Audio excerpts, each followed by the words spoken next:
They've given us their entire lives. And sila kasi yung epitome ng a lifetime of service eh.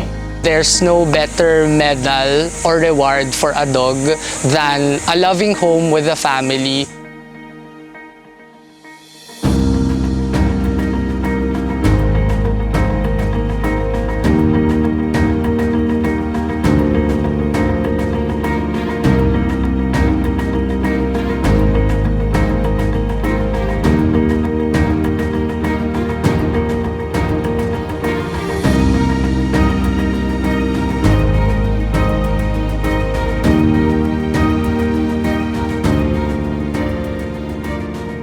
Kung titingnan mo yung life ng isang aso, halos up to 14 years lang talaga sila nabubuhay.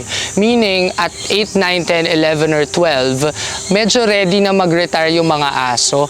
Ang nangyayari sa kanila, hindi sila nabibigyan ng proper retirement program kasi yung mga pondo, syempre, ilalaan ko dun sa mga asong napapakinabangan. We take care of the dogs, the canines that are turned over to us on a daily basis. We rehabilitate them and we help them look for forever homes. They can be senior canines. Expected na namin na madami silang health complications. Some of them may even have behavioral issues because some of the canines here in our care were deployed in war-torn and disaster-stricken areas. Chica is actually one of the first canines that was turned over to the Hound Haven Center. She is a retired explosive detection dog, or EDD, and she was deployed in Boracay, she was deployed in CDO, so I guess we can say she's been all over the Philippines. She used to be part of the Philippine Army Canine Battalion, which is the biggest battalion-sized canine unit in the Philippine Army, and now she's been with us for 5 years. We've actually adopted her officially as a Hound Haven family member. We have a dog here, his name is Lotto. He was retired at the age of 2 because he was asked to jump from a moving vehicle when he was training for the ASEAN Summit.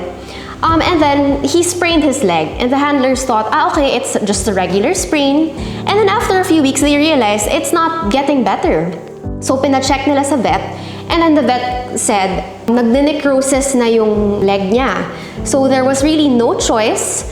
It was, I guess, the humane way to have gone about the situation. They had to amputate.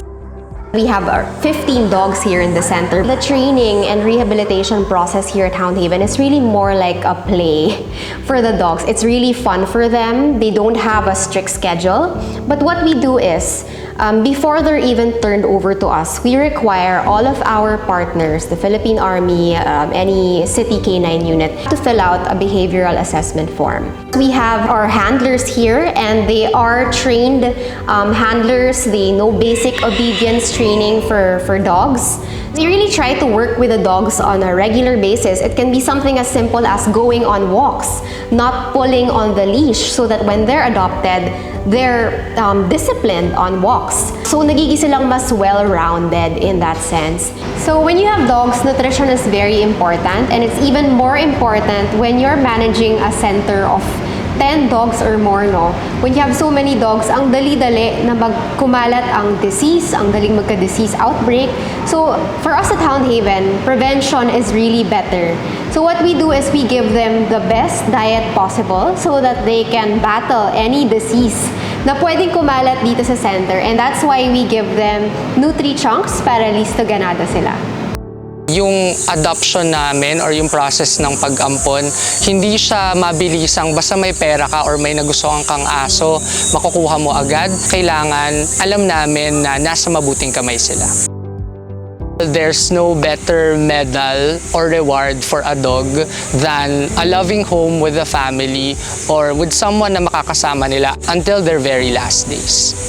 Kami sa Hound Haven, agree kami, naniwala kami na love knows no breed. Pantay-pantay yung pag-aalaga at saka yung pag-ibig na pinoprovide namin. We are 100% donor-based, so we actually rely on the generosity of others. During the pandemic, when we've had to literally pause everything face-to-face, and all of our communications were done online, They've been helpful before, but I think now that we're in the middle of a pandemic, it's even more evident just how vital these platforms are so that we can continue to function, promote our advocacy, gain more following, gain more engagement. There's a program sana that sets them up for adoption. We really want to push for animal rights, animal welfare in general. Kasi buhay pa rin yung pinag-uusapan natin. They've given us their entire lives, and sila kasi yung epitome ng a lifetime of service eh. So I think it's only right that we do this for them.